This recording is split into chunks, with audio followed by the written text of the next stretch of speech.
desire to run, then you can take me to court. Well, actually, what that section 6 is that the governor who concluded the term of a predecessor cannot be sworn in twice.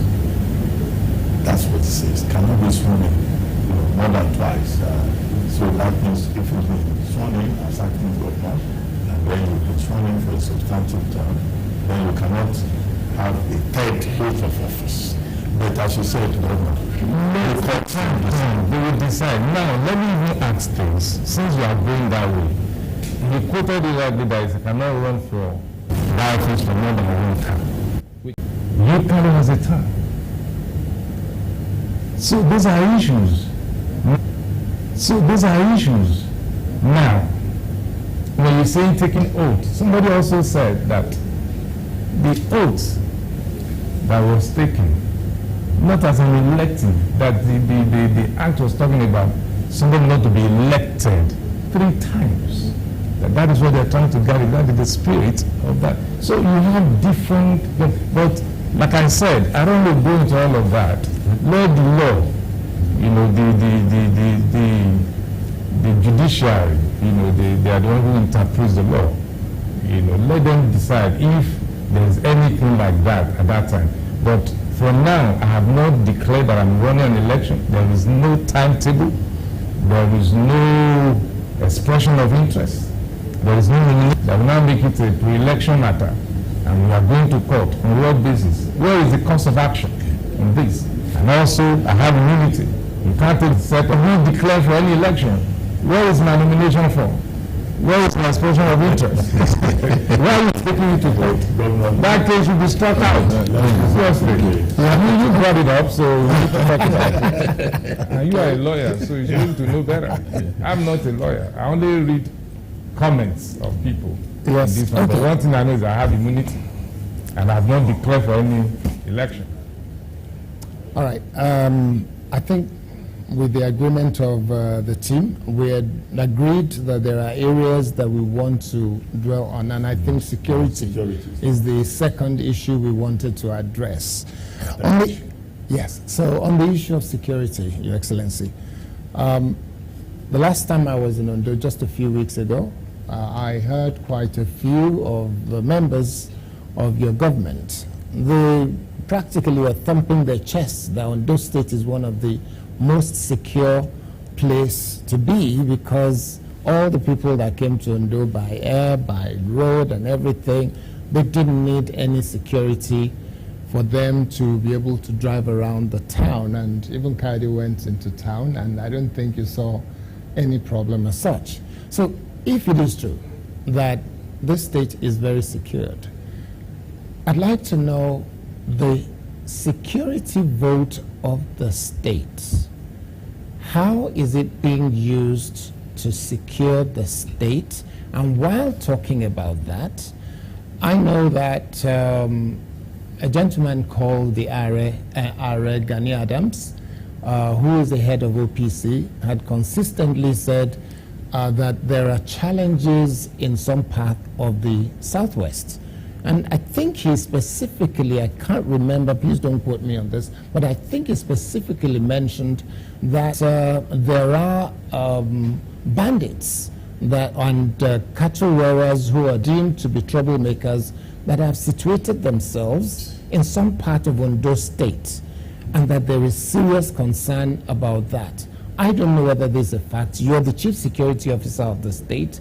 Would like you to help us understand, are there such things happening in Ondo State, especially when you look at what happened in Owo recently?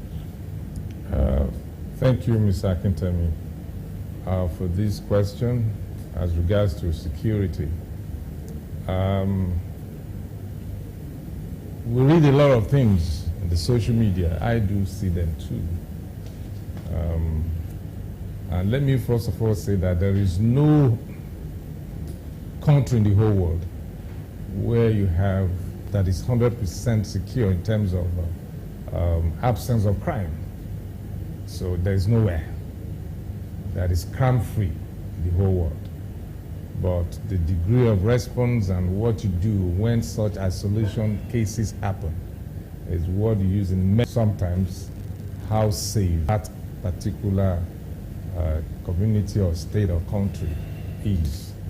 Yes, even though it's been said or are judged by all that Ondo State is one of the safest and peaceful states in Nigeria, it is true. But that doesn't mean we don't have isolated cases once in a while, which we deal with, you know. Like you already mentioned, that we dealt with at the time, and since then such has never happened again. To have such, you know, massive attack, you know, that claimed life and injured a lot of people. And I also like to mention to you today that the perpetrators are being tried right now because we caught them. They were arrested and they are facing the law right now.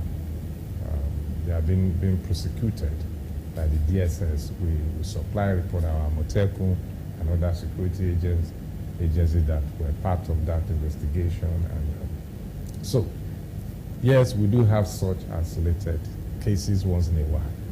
The cattle rearer and the farmers clash, yes. There's no part of the country that doesn't. We all eat meat. We eat, you know, cow meat, cattle. They move them from one location to the other. And the bit to feed them, moving them, even though we have actually grazing law, open grazing law rather. They still move their cows, they go in, sometimes they run to some farmer's farm, eat all the cassava and all that. Then we have a law that says you have to compensate the farmer. And that is being implemented. We arrest, Amotekun arrest cow, we take them in, and the owners will show up and they will pay compensation to the farmers. That is running. So we're doing that so that the farmers will not, you know, take laws into their hands also by killing the cows. You know, when you kill a Fulani cow, they will come back to, you know, retaliate because they value their cows as if they are human. So to avoid such, and they also have been cooperating that once they violate the law and allow their cattle to eat, to go into somebody's farm, they pay compensation. So we are managing all of that. Yes, like I said, there are isolated cases. Just of recent, had to show. Some gun runner went in there, unknown gunmen, took, during a night vigil, took hostage of about 5 people, which have now been released. The security agencies have to move in and all that. So we have such isolated cases once in a while. Then kidnapped for actually with the current posture of the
equipment, and all of that.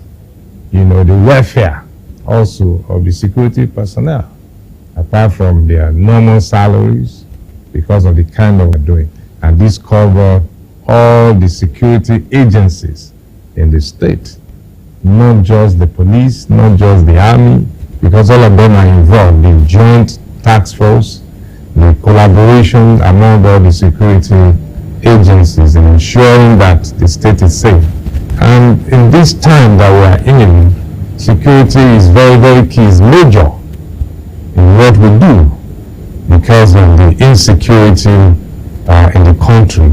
And when you say security in the country, it's not just Abuja, it's the states that make up the country called Nigeria. And then those states have its own fair share of this.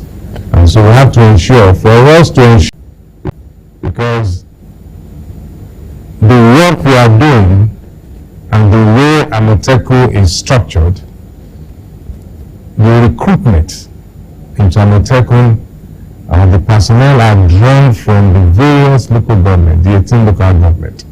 And when they are trained, they are returned back to the same local government to serve. Because they are from there, they are resident of that local government, they know the terrain, everybody seems to know everybody, so to speak. So they know the flashpoint, who and who issues, and so they can easily track,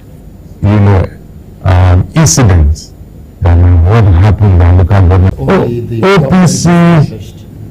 OPC is a different body. They are People's Congress, social, non-political group. They have their own, like every other organization. It's not as if there is an MOU, an agreement between Amoteco and OPC, but there's always collaboration. That is the area we don't want to talk to the public, because intelligence gathering, you have your people, informants, they can belong to that get in information about happenings in areas. And then when they want to do an operation, we have the local farmers, local hunters rather, who knows the forests that are working, with our people. So they can engage anyone in the society that could be of help, in terms of intelligence, in terms of operations. So how they do that is known for the, operation people. But OPC is there. There is a group that has their own strength in whatever they are doing. The engagement, ordinary man on the street can be a security threat. It can also be a security support. Because in the one that saw something that moves around somebody, then you just engage the person. And you can just have information that will be of help. Newspaper vendor, in terms of security, they go around to see. So just the woman roasting corn by the roadside can be of a very great importance when it comes to security matters. So security is vast, very, very. So the people in charge, they know where to go to when they miss something. They can go to any length, any